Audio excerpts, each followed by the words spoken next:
Brenner Mills, Minnesota Vikings. Just want to win one before I die. Lane Cooner, the conductor of the Baker train. What is up, everybody? We got another show coming at you live. We got me, Bren, hosting as always. We got your boy Spoon on the mic. If you clicked on the video, you know what you're here for. Excuse my nasally voice, I got a little bit of a head cold, but we are here to talk about the NFL awards and who we think will win, who we think should win, why, and at the end of the episode, we'll be giving our final Super Bowl picks because it is Super Bowl week. So, all that good stuff and more. Before we get all into that, though, make sure make sure subscribe, make sure do all that for us. We really appreciate it. Really important for small channels to get going. So make sure to do that real quick. Other than that, let's get underway. We're gonna hop right into things. Spoon, you want to go bottom to top? You want to start with the MVP? How you want to do it? I think we should save the MVP for last, probably. All right. Let's start bottom to top of the awards list. So that would be the number one thing we'll talk about is AP Assistant Coach of the Year. Assistant Coach of the Year. Assistant Coach of the Year. This is basically coordinators, assistant head coaches, all those guys. So the finalists for the 2024-2025 season: Joe Brady, the Buffalo Bills offensive coordinator; Vic Fangio, the Philadelphia Eagles defensive coordinator; Brian Flores, the Minnesota Vikings defensive coordinator; Aaron Glenn, Detroit's DC; and Ben Johnson, Detroit's OC. So I know who I think should win this award. And, seeing all of this behind me, you probably think you know who I would pick as well. But I am going to choose Ben Johnson. I think Ben Johnson deserves to be the AP Assistant Coach of the Year. He gets the head coaching job with the Bears. The Detroit Lions offense averaged 33.2 points per game this season. They were unstoppable. They were unstoppable last season. He did a phenomenal job. I'm so upset to see him stay in the division. I absolutely hate it. But yeah, I think all these guys are super deserving. Vic Fangio has the Eagles in the Super Bowl. Brian Flores took the Vikings from 15th overall to top 10. Aaron Glenn did a fantastic job with the Lions defense. Joe Brady, we saw what Josh Allen was able to do under his coaching and tutelage. So all these guys are super deserving. Spoon, who do you think should win? I think Ben Johnson's the obvious choice here. I am a little upset that Steve Spagnuolo was not in this. Yeah, I can't fucking say Spagnuolo. Spagnuolo was not even a contender here. I think that he definitely deserved a little bit of credit to be put on this list. So shout out to the Chiefs fans. I'm sorry. It's kind of one of those like Michael Jordan things, right? The LeBron James thing where you just win it every year. I mean, Spags has been doing it for so many years now. It's on repeat for the Chiefs every year. So good on him. Good shout out. So we're gonna agree Ben Johnson? Yeah, I think Ben Johnson wins this. Right. I think he's definitely the standout guy here. Yeah, me too. I agree.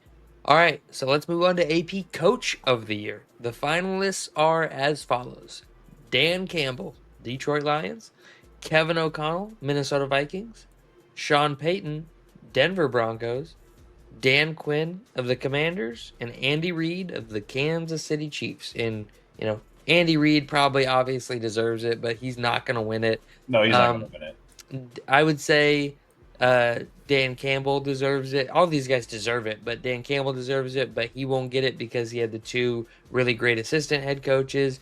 And on top of that, the Lions were expected to be a really good team. Coach of the Year usually goes to a coach whose team was expected to be ass, and ends up being really good. So which one are you picking? So I've said my two finalists for a long time were Sean Payton and Kevin O'Connell. For long, okay. Like going back to week 14, week 13. Those were the two guys, and I said Dan Quinn definitely had a dog in the fight. Campbell. Do people look at playoff, what they do in the playoffs? No. All of this is voted on before the playoffs even start.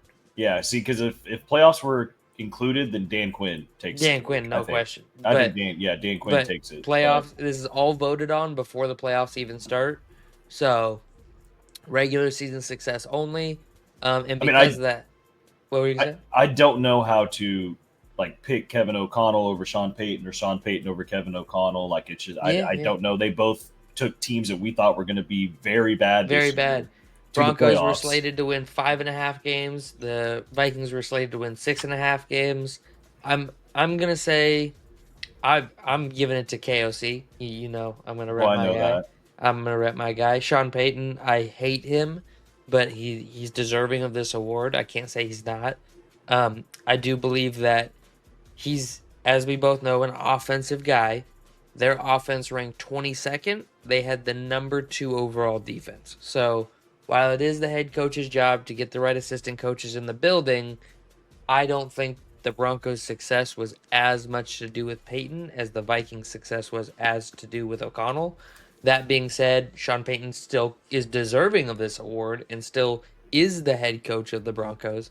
I just think Kevin O'Connell is a little more deserving than Sean Payton.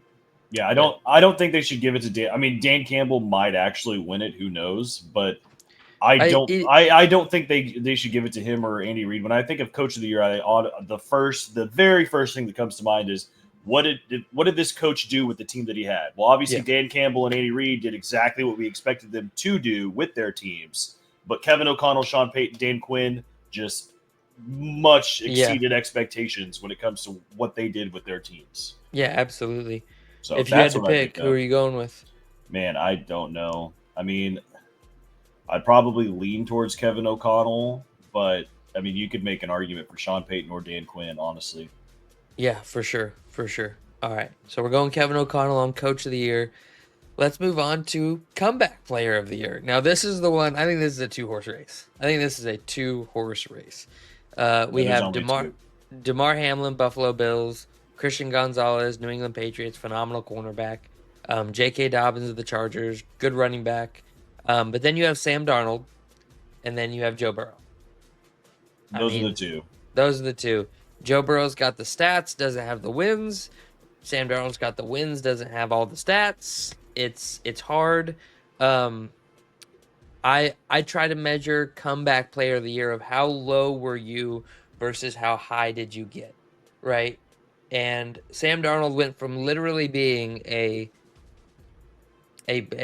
bust out of the league, like not NFL starting quarterback, to third in MVP odds in December. Like, he had the ultimate career turnaround. Joe Burrow did get hurt last season. He did come back and put up almost 5,000 yards. He had a phenomenal season. But they didn't win many games, or enough games, I should say. They won quite a few games. They just didn't win enough games to make the playoffs. I got to give it to Sam Darnold. Joe Burrow already has one Comeback Player of the Year award, so I don't know if they give him a second one. So for that reason, I'll probably go Sam Darnold. I think if Joe Burrow didn't have one already, they'd probably give it to him. But because he already has one, I think they go Sam Darnold. I was already leaning towards Sam Darnold here, so that's fair. My pick. Yeah, no, for sure. So far, we're just right on with each other. All right, here's one that I think we may differ in opinion a little bit. We have AP Defensive Rookie of the Year, and this is the exact opposite of the final one. I mean, any 5 of these dudes, except for maybe Chop Robinson. So the finalists are Jared Verse of the Rams, Chop Robinson of the Dolphins, Quinyon Mitchell of the Eagles, Braden Fisk of the Rams, and Cooper DeJean of the Eagles. So, I mean, any of these dudes, the defensive rookie class this year was really good. Any of these dudes could take it. Chop Robinson's probably the odd man out, and the other 4 are like neck and neck. I think the NFL will probably end up giving it to Jared Verse.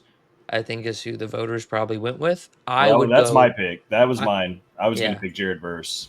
I would go Quinyon Mitchell. Quinyon Mitchell was the Eagles' number 1 cornerback, is the number 1 cornerback on the Eagles, and they were the number 1 pass defense this year. Now, obviously, Cooper DeJean is also in this race, so that has a lot to do with it. He has a great cornerback on the other side of him as well, playing really, really great this year.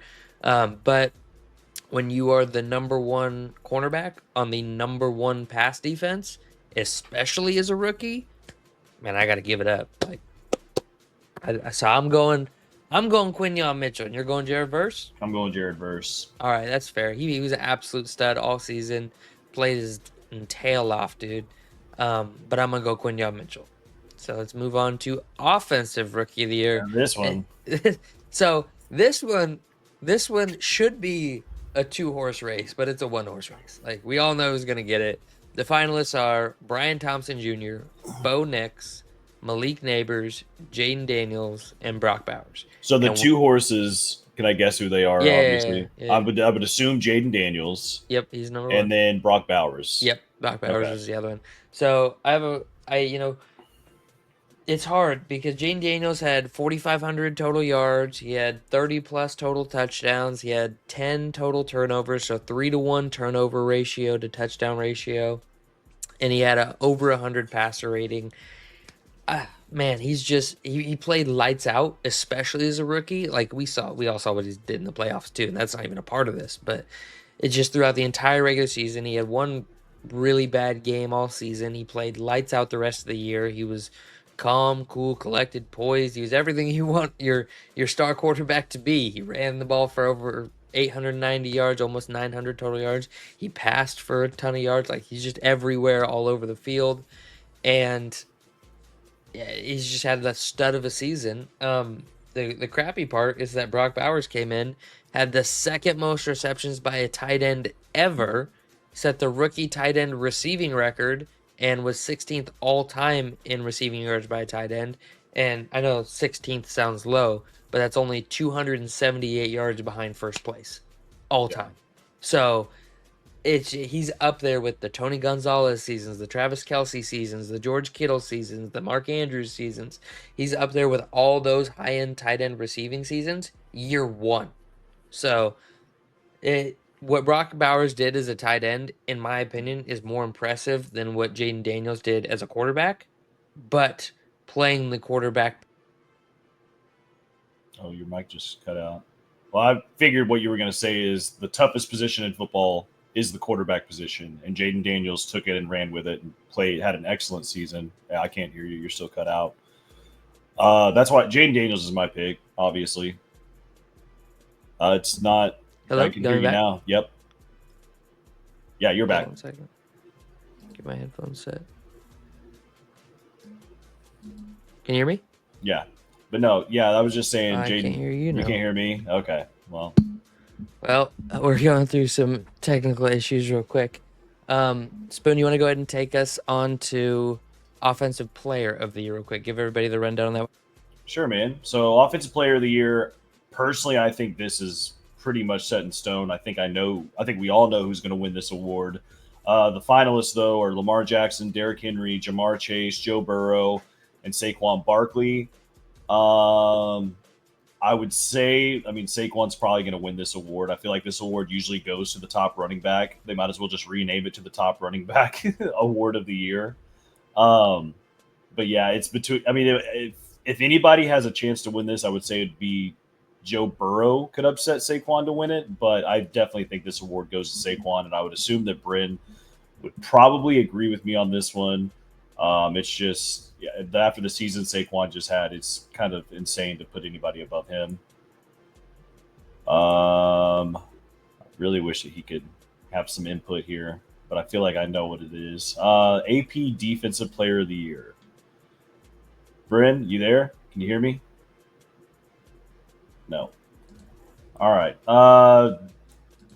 This one's a little more tough.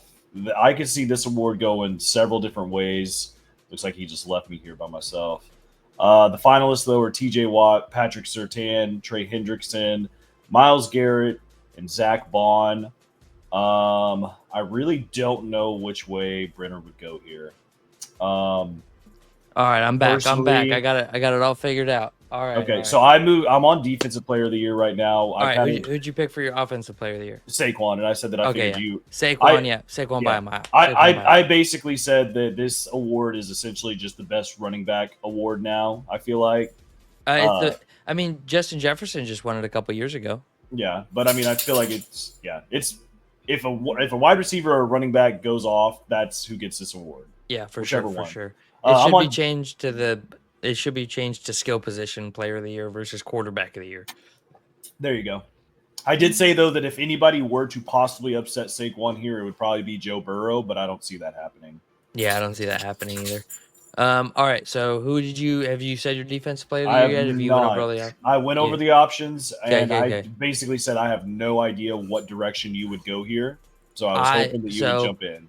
Yeah, perfect timing, perfect timing. I had to exit out of the studio, come back in. My mic was all funky. I hit it whenever I was talking because I'm all animated with my hands, so I apologize for all of that. I'm going Patrick Surtain the second. Okay, that's actually where I'm going too. So yeah, it's kind of similar to my Quinyon Mitchell take. He was the number 1 corner on the number 2 defense in all of football. Yeah. He is an absolute stud. He is the thing that makes that defense. He's essentially modern day version of Richard Sherman, right? What he allows the rest of that defense to do is so incredible. So yeah, I'm going Patrick Surtain the second with TJ Watt right there behind Trey Hendrickson. Had a great season, but was behind in a lot of games, so got to rush the passer a lot. Myles Garrett, obvious stud, just asked for a trade today, which we'll talk about a little bit at the end of the episode. But and then Zach Bond, great linebacker for the Philadelphia Eagles, but not quite the difference maker Patrick Surtain is. So. I didn't think you were going to go Surtain. I thought you were probably going to lean towards TJ Watt or maybe Myles Garrett. Watt's definitely deserving. Garrett's definitely. They're all 4 out of these 5 guys are definitely deserving. But Garrett, he's that Cleveland defense wasn't amazing, so you can't give it to him. TJ Watt, the Steelers struggled a lot late, can't give it to him. Hendrickson, he had the numbers, but he had a massive amount of time where he was behind in a game, just blitzing the blitzing the rusher. And so he never really had to worry about stopping the run. And then Surtain is out there playing cornerback at a high level, best cornerback in football, no excuses, week in, week out, 4 picks, love it. Yeah, cool. Right. So I agree with that. So let's talk about the big one. Let's talk about the big one. Three-headed race here again. You have Joe Burrow making an appearance. You got Jared Goff making a feel-good appearance. I don't think anybody in their right mind's giving this award to Jared Goff. I don't think so. But the three main heads of this guy are going to be one, Saquon Barkley, 2,000 rushing yards, amazing season. Josh Allen of the Bills. I mean, dude's nickname's literally Superman. He does it all. And then Lamar Jackson and Action Jackson. I don't know what else there is to say about him. I got his stats here. He had 5,087 total yards. He had 45 total touchdowns and 8 total turnovers. That includes lost fumbles. And then he had a 119.6 passer rating, which is insane. We are basically seeing prime Aaron Rodgers throwing the football and prime Michael Vick running the football out of Lamar Jackson. Like it's unprecedented. He's good. That's why he's won the award before. Yeah. I mean, are you going Lamar? Or are you going Josh? I don't know, man. I don't know how the voters are feeling. Are they getting tired of seeing Lamar win it every year? Are they going to lean towards somewhere else? I'll say this: it's been like 27 years, I think, 26 or 27 years since the AP All-Pro first-team quarterback didn't win the MVP if the quarterback won the MVP that year. Okay. Well, who's the All-Pro? Lamar was. Lamar Jackson. Okay. Lamar was the AP first-team All-Pro quarterback. Josh Allen was second-team All-Pro. I think they're going to give it to Lamar. I think that is where they probably go. Mm-hmm. I don't hate the Josh Allen pick though. I don't hate it. The stats just aren't really there. It's for me the Josh Allen thing is I was wrong. Like I'll be blatant. I was just wrong. I thought this offense was going to be abysmal. I thought James Cook was not going to be this good. I thought Shakir was not going to be this good. I did not think that tight end group would be able to block and catch the way they do. I was wrong. I was wrong about the Bills. I thought they were going to be garbage. They were a good team. Josh Allen is a great quarterback on a good team, and it showed. They won their division. They steamrolled competition. They beat Detroit. They had a really great season, and there's a lot of people who say they should have won the Kansas City game. I don't know about that. They had a lot of chances to win that they didn't execute themselves. Did the refs help? No. Did the refs help Kansas City? A little. It was a little lopsided. But at the same time, Buffalo still had several opportunities to win that game themselves without referee interference, and they just didn't. So for me, I don't, and the voters don't vote based off playoffs. Anyways, it's all voted on before the playoffs. So, and if it's voted on before the playoffs, Lamar took the matchup already. yeah. They beat the dog shit out of the Bills. Yeah, during the regular season. I think Lamar Jackson's going to win the MVP. I think he deserves the MVP. I've been team MV3 all season. So yeah, I don't know. This is just this season. I mean, I can pull it up here. I can't remember off the top of my head. Let's see. Here we go. Pull it up here. So Aaron Rodgers prime. Here we go.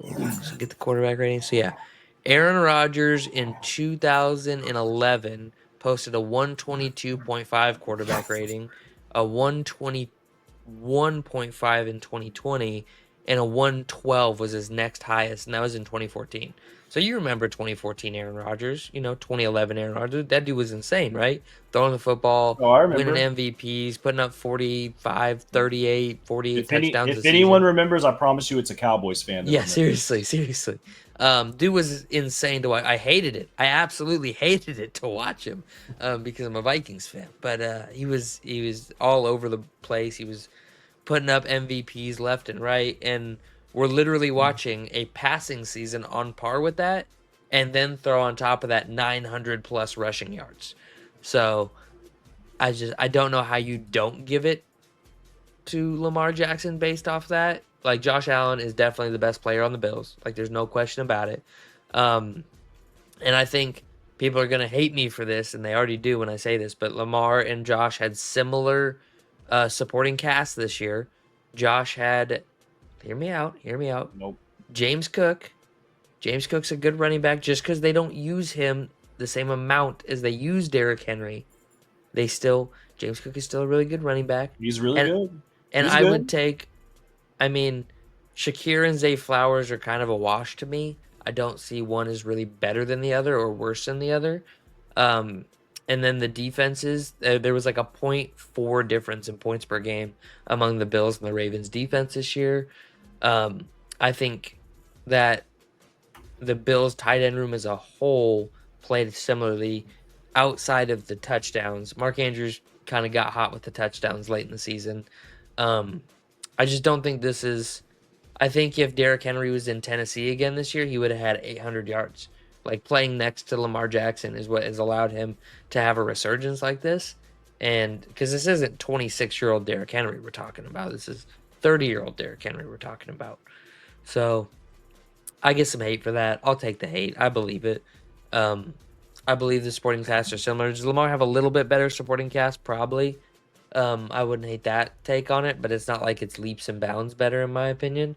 And the statistics were leaps and bounds better for Lamar. What's your final? Who are you going with final? You personally. For who's winning the award? Who you want to win the award. Personal opinion. I think the voters are going to give it to Lamar, but I also want Lamar. So yeah, I mean, I want Josh Allen to win it, but I think the voters. I think Lamar gets it. I am going to disagree with what you said, though. I do think that Lamar had a much better supporting cast than Josh Allen did. I would take the tight end room that Lamar has 100% over Josh Allen's tight end room. I think Derrick Henry is still better than I think he's better. I just don't think he's that much And better. I also think Lamar has a much better wide receiver one. Really? You think Zay Flowers is that much better than Shakir? Yeah. I just don't see really it. do. And Josh Allen has Amari Cooper. I mean, he's old man Coop. He's old, yeah. But he's still Coop. Coop hasn't really done much since he left Dallas. I mean, he's still putting up numbers. Not really, though. What? I thought he had like 1,000 yards last year. Am I tripping? Did I trip on that? I did trip on that. He had 700. He had a little over 800 yards. So this is his first year since this is his first year ever not hitting 800 yards, and that's because he played half the year in Cleveland with that situation. And then in 4 starts in Buffalo, he had 300 yards in 4 starts. I don't know. I feel like Coop's still good. I like Amari Cooper though. I've always been a big Amari Cooper fan. He's not a touchdowns guy, but he's a great possession receiver, and he gets the job done when you need it. He's in I Dallas. know. But all right, I'm gonna go Lamar. Spoon's going Josh Allen, but we both agree the voters are gonna give it to Lamar. So that's our version of the award show. I mean, if you want to call it that, that's just our picks, our thoughts, our little tidbits. And let's talk Spoon for just a second here. Super Bowl. It's this weekend. The final football game until September. I'm sad. I'm real sad. This I is a know. bummer. Before we move on, though, Yeah, I just want to go ahead and say something to the fans that people that maybe haven't watched our podcast like last year, that are maybe have just recently tuned into us. Yeah. With the Super Bowl coming up, that also means that something else is going to be coming up soon, and that is the NFL draft. That'll probably be the next thing that we talk about as soon as Super Bowl is over. Yep. And just to give you guys an idea of how we did last year, we might not have been too good when it came to our mock drafts and knowing exactly where everybody's going. Yeah. But when it comes to certain positions, I mean, I think we did say Brock Bowers was probably going to the Raiders in one of our mocks. I think we did have him go there. Dude, I remember last year when that draft happened, and everybody mocked the Raiders for taking Brock Bowers, and we were sitting here like, "What are you like? He's the best player by a mile on the board. He's gonna be a fucking stud. Why would you not take this guy?" I feel like I thought he should have went a little earlier, but the fact that they got him at like what 12, I think it was 12, 13. No, they got him at like 15. Oh, that low? Okay. Yeah. But back to my point that I'm making, we talked about the quarterback position because there were some really good quarterbacks that came out of last year's draft. Yeah. Just want to give a shout out that Brenner and my quarterback that we both picked to be good are both finalists for AP Offensive Rookie of the Year. That's Bo Nix and Jaden Daniels. We did not select Caleb Williams, who was the absolute consensus number one generational favorite quarterback. Yep. We did not select him. We did not select Drake May, who was also a guy that everybody was talking about. Generational talent, next Josh Allen. I mean, it's just Spoon went hard on the Bo Nix train, which I'm still not. I'm watching it go around, but I'm not on the train. But I am watching the train. And then I was heavy on Jaden Daniels. I just personally believe that obviously Jaden Daniels is. You said Lamar 2.0, and that's exactly what we got. I said it then, and I'll say it now. When I watched this dude on tape in college, and when I looked at the stats, he did every single thing Lamar Jackson did in college, except he did it in the SEC instead of the ACC, which is just miles more impressive to me. And I just didn't know how he would fail. If Lamar succeeded after doing all that in the ACC, how could somebody who's this highly motivated, who's this smart, who's this good fail at the next level? Yep. But anyway, I just wanted to give both of us a pat on the back real quick, just to say that. Little pat. Little pat on the back. Appreciate that. You had another one too. You had Brian Thomas Jr. You really liked him coming out. You talked about him a lot, and I said he would be better than Malik Neighbors coming out. It was they were both good. Yeah, they were both really good. I'm not saying anything. Yeah, I'm not saying he is better than Malik Neighbors. I said that was my take at the time. Yep. I was just really high on him. I think Brian Thomas Jr. is an absolute stud. I think he's just a stud. He's just really good. I just love it whenever we whenever we have our top guys that we talk about. We talk about it all offseason. So anyway, my point is tune in whenever the Super Bowl is over, because we're still going to be making content and we're still going to be talking about the NFL draft. Oh yeah, we'll be heavy in the draft. The Senior Bowl's going on right now. I got some notes for later on in the month because the Combine will be coming up real soon. Right after the Super Bowl, we'll be all knee deep in the Combine. Then all of March and April, we have Pro Day after Pro Day after Pro Day after Pro Day, and then we're gonna have the actual draft in April. And then May and June start to get slow, but don't worry, we got content. We got all sorts of stuff. We'll talk about all-time teams. We'll talk about just all the little tidbits of football that you miss. We'll go back, look at some games. We'll go do a bunch of stuff. So tons and tons of content coming up. Just because the football season is ending does not mean we are stopping. So we got you covered. All right, Spoon. Super Bowl picks. Final pick and final score, in your opinion, for the Super Bowl. What do you think it's going to be? Final pick, final score. Final pick, final score. I think the over is going to hit, first of all. I don't know if anybody else feels that way or not. I mean, this could be a low-scoring game. Who knows? But I don't think this is going to. Have the lines moved at all? That's what I'm actually checking right now. I'm looking at the lines. 48.5. It looks a little low. See, that's what it was last week. I like the 48.5. I think it's a. I said this last week. I think it's a trick. I think they're trying to trick us.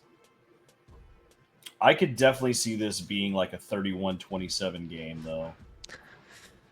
Yeah. Or maybe like a 31-28 game, something like that. I think that's what they want you to think. I think that's what they want you to think. 34-28, Eagles win. 34-28, Eagles win? Yep. All right. I know it's crazy. I know I'm crazy for saying that. Well, we talked about it last week. If you missed last week's episode, go check it out on the channel. I gave 8 reasons not to bet on the Philadelphia Eagles last week, and I'm going to stick to it. I'm going to take Kansas City, and I am going to go. Oof, I just have such a hard time. They're going to get 2. Yeah, let's go 25-20. Kansas City. That's what I'm going with. I'm going 25-20 Kansas City. Pat Mahomes gets ring number 4, and they three-peat, first team to ever do it in the Super Bowl era. Yeah, it's just everything other than that one stat that nobody's ever three-peated. Everything else points in the favor of the Chiefs, and I don't want to have to listen to Jalen Hurts elite QB talks for the next 8 to 10 years because he won 1 Super Bowl the year Saquon Barkley ran for 2,000 yards. Like, I had to listen to it with Russell Wilson for like 8 years of, this dude's an elite level quarterback because Marshawn Lynch took him to a Super Bowl. Like, no, the Legion of Boom and Marshawn carried that team. Russ was just highly efficient, which good on him. Won a Super Bowl. He's a good quarterback. He's not a great quarterback. He's a good quarterback. And I think Jalen Hurts is in that mold. Jalen Hurts could win a Super Bowl. I believe that he's capable of doing that. Do I believe, like, I saw on Twitter this week a post of Jalen Hurts greater than Cam Newton, and it was like time to start a narrative. And I was like, what are you talking about? Like, prime Cam Newton took Devin Funchess, fucking John Stewart, Greg Olsen to the Super Bowl. Like, Jalen Hurts needed A.J. Brown, Devonta Smith, Saquon Barkley, and the number 2 overall defense. Like, this is they are not the same. Like, he's not a guy who's gonna throw the team on his back week in and week out. Can he have a game? Top 5, top 6 wide receiver, and then the number 1 running back in the league. Like, come on, dude. Yeah, and the number 2 defense. Yeah, and this is not crazy. This is not like on paper, Philadelphia. Same thing I said a couple weeks ago. And honestly, too, probably the second best wide receiver duo in the NFL. Maybe the third. Top 3 for sure. Top three easily. It would be Bengals, Philly, Minnesota. I was gonna have Minnesota in there at 2 or 3. Probably. That's why I went. Bengals from 2, are number 2, 1. Bengals are number 1 unless absolutely. T Higgins leaves, then they plummet. Yeah. But Bengals are number 1. But I would say Philly, Minnesota are 2 and 3. 2A, 2B. I think Philly's a solid 2 at least. Yeah, it's weird because Smith is just a little bit better than Addison so far, and JJ is better than AJ Brown, so it's like both are. But yeah, the talent that is around Jalen Hurts. I mean, I know I picked the Eagles. Listen, I picked the Eagles to win the Super Bowl, but man, if they do it, I don't want to hear any Jalen. I'm still not going to say Jalen Hurts is an elite quarterback. I'm not even. No. He won't even be top 10 for me. I would say I could probably list 10 better quarterbacks in the league. I could probably list 10 better quarterbacks, like in a vacuum quarterbacks. Do I think he has good poise? Do I think he's efficient? Yes and yes. Do I think he can do the things Josh Allen can? No. Do I think he can do the things Jane Daniels can? No. Do I think he can do the things that Joe Burrow can? No. Lamar Jackson? No. It's just I don't even think he can do most of the things CJ Stroud could do, and CJ Stroud struggled pretty heavily this year. I don't know. You might agree with this. I'd take Baker over Jalen Hurts. Yo, is that too far? In a vacuum, yes. In a vacuum, yes, probably. I know Baker's not a top Baker guy just either, has but such a high peak and such a low floor. He can have a 5 touchdown game and a 4 interception game. Like, he's capable of both, and he gets real hot and he gets streaky. Jalen is just like right here in the middle, just flowing through, and Baker has these high peaks and valleys for me. See, that's the thing though. Like, I could see Baker easily passing for 500 yards in a game. I could too. But I don't think I could ever see Jalen Hurts actually do that. I don't either. But I don't think I could ever see Jalen Hurts throwing 4 interceptions in a game either. I mean, I think I could probably see that. I could see at least 2. I can see 2 for sure. I can see 2 for sure. Anybody 2 or could 3 2 probably. 2 or 3 probably. There you are. You're back. We lost you for just half a second. As I was saying, 2 or 3 probably. I don't think you'd ever see Baker throw 4 though. I could see Baker throwing. Did he do it? This year? I don't think he did it this year. I'm pulling up his stats right now. I don't think he threw for 4 this year. I feel like he had a 3 interception game. He had a 3 interception, 4 touchdown game against New Orleans. He threw for 2 interceptions 4 times and threw for at least 1 interception 5 times. So about half the games he had no pick, and then half the games he had 1 to 3. But I mean, 8 out of 17 games, no interceptions. I'd say that's pretty damn good. I'm not hating on Baker either. I hope you don't take it that way. No, I'm not. I don't take it. I like Baker. I was just saying, like, you could make the argument that Baker's a better quarterback than Jalen Hurts is. I see them on a similar level. I see them in the 8 to 15 range of quarterback. You could put them at 15. You could put them at 8. They're kind of that Kirk Cousins level quarterback. But I tell you what. I tell you one thing. Maybe not for the price tag, but in a vacuum, I'd take Dak Prescott over either of them. Not in a vacuum. I was thinking about in a saying vacuum, that, but like, not for the price tag. So I wouldn't take Dak at 60. As a Cowboys fan, that's why I've said Baker over Dak, because honestly, I would love nothing more in my whole life than to be able to have a Baker Mayfield Cowboys jersey. That would be the greatest thing right now. Greatest thing you've ever. That would be That would be the greatest. I would wear that. I would wear the shit out of that jersey. That would be my favorite jersey all time.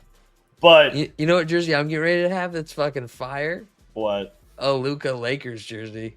Okay, get out of here. We don't talk NBA. Hey, I can get a De'Aaron Fox Spurs jersey. Little LA action up in here. Yeah, little De'Aaron Fox. I wanted him before we got Luka, and then we got Luka. So it's like, well, I guess that's not happening. Yeah, like do you really? I have the whole quarterback list right now. We can go through. We can do a little list real quick, and we can just talk about little improv. We can talk about. Would you just quick? Yeah. Jalen Hurts or Jalen Hurts or here. I'll start at the bottom. Yeah, start at the bottom. Derek Carr, Hurts, Drake May, Hurts. Bryce Young. Hold on. I would take May because he's so young, and I don't know what I'm getting yet. So I would take May. I would take May because that could be great.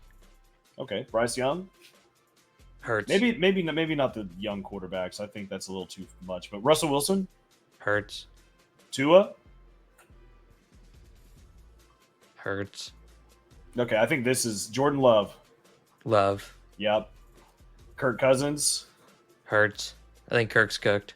Jaden Daniels, C.J. Stroud, Josh Allen, Matthew Stafford. That's a tough one. I think I would lean Stafford there. But I don't know if he's coming back next year. I know. I don't know if he's coming back next year. Stafford. We'll count him if he's coming back next year. Stafford. I'm gonna skip the rookie. I'm not gonna say Bo Nix. Okay. Kyler Murray. I feel like they're kind of similar. I'm gonna take Kyler. I'm gonna take Kyler in that. Kyler's a winner. Brock Purdy. Hurts.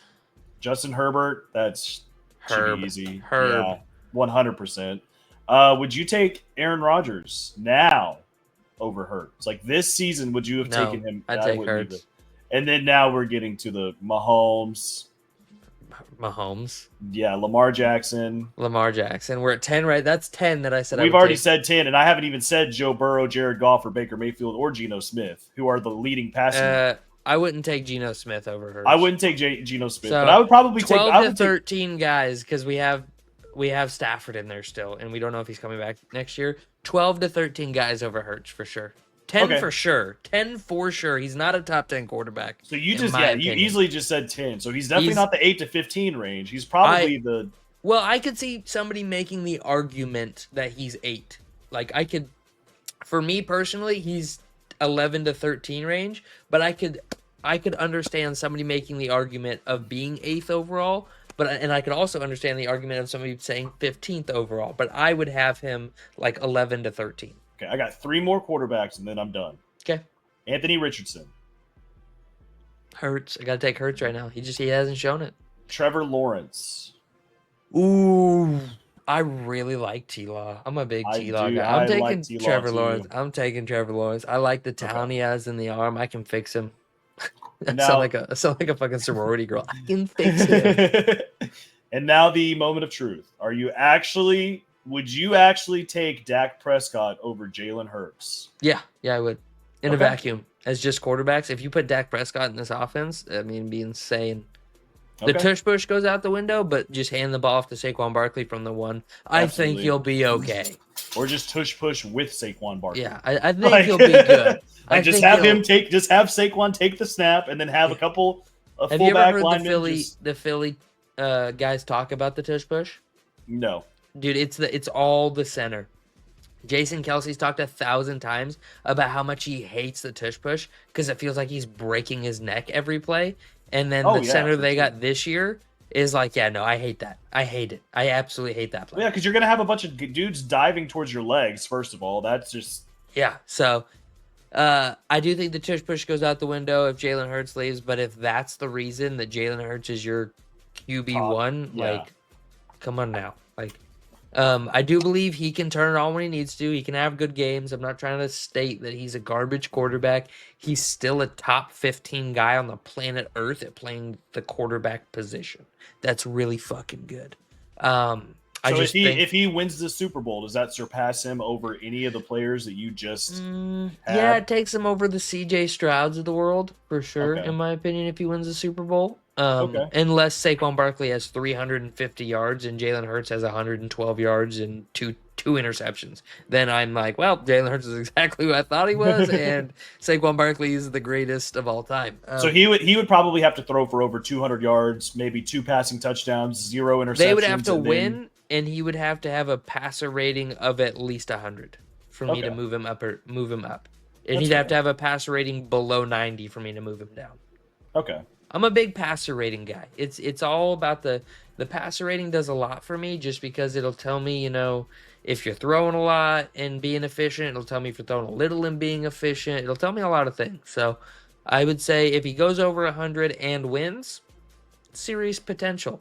And if he goes over or under 100 and loses, he drops a couple spots for me. But, he's still top 15 on the planet. There's 7 billion people on this fucking thing. Like, that's still really good. Not dogging on Hurts. You say he's top 15. You mean he sucks? No, that's not what I'm saying. I'm saying that he's just not top 10. All right. That's all I got. You got anything else? Yeah, I mean, I thought you wanted to say something about the Myles Garrett requesting a trade real quick before we head out. Just a couple, just like 30 quick seconds here. Where do you think he goes? Oh man, I have not even thought about that. Just top of your head, I'll go first. He's gonna go to an NFC team. Cleveland's not gonna give him to an AFC team. Off the top of my head, I think the New York Giants are a great fit. They have a lot of really high draft capital. They have a lot of money to spend. Who has the cap? That's what I need to know. Who has the cap in order to afford him in the first place? Let me jump on over to Spotrac. That's where I just went. Just hop on over to Spotrac. I mean, for 2025. See, the team that came to mind, I don't know if they would just get rid of. I know he's not going to an AFC North. Ooh, the team. Cardinals. I mean, it looks like the Commanders have a bunch of cap space. Ooh, they do.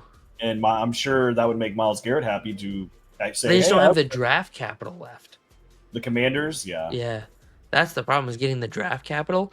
I could see, I hate this, but I could see Detroit making a move.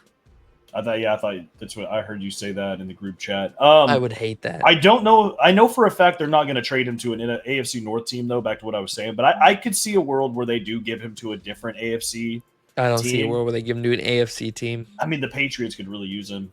Yeah, they could. I just don't see a world and they have and they have the draft capital. I mean, imagine. Yeah, but you got to look at the teams that are ready to win now that have the cap or that have the cap space. Which so is the Commanders. the Commanders, the Lions, yeah, maybe San Francisco. San Francisco goes for one last final push. One last final push. Goes full fuck them picks and sends whatever they have over to him and he could over go. to Cleveland. The Packers have cap space.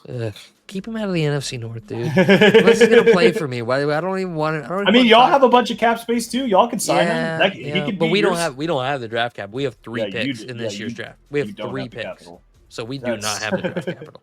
Unless we're gonna give up our first round pick this year and our first round pick next year, and I don't want to do that for a 31-year-old Myles Garrett. So, yeah, I don't know. I mean, he goes to the Rams, and Matthew Stafford comes back for one last ride. Dude, that Rams defense would be so solid. So ridiculous. That would be Young versus Garrett. Fisk. Oh, right? God. That would be so deadly. The way their defensive line was playing in the playoffs, dude, they'd mow through people. But, all right, you got anything else you want to add? Nope, that's all I got. All right, guys, make sure to like the video, subscribe to the channel, and we'll see y'all next week for a post-Super Bowl breakdown. And we're going to go over every NFL team. We're going to grade every team season. We're going to talk about what they did good, what they did bad. So make sure to tune into that. Turn the noti bell on to get notification for when that drops, and we'll see y'all next time.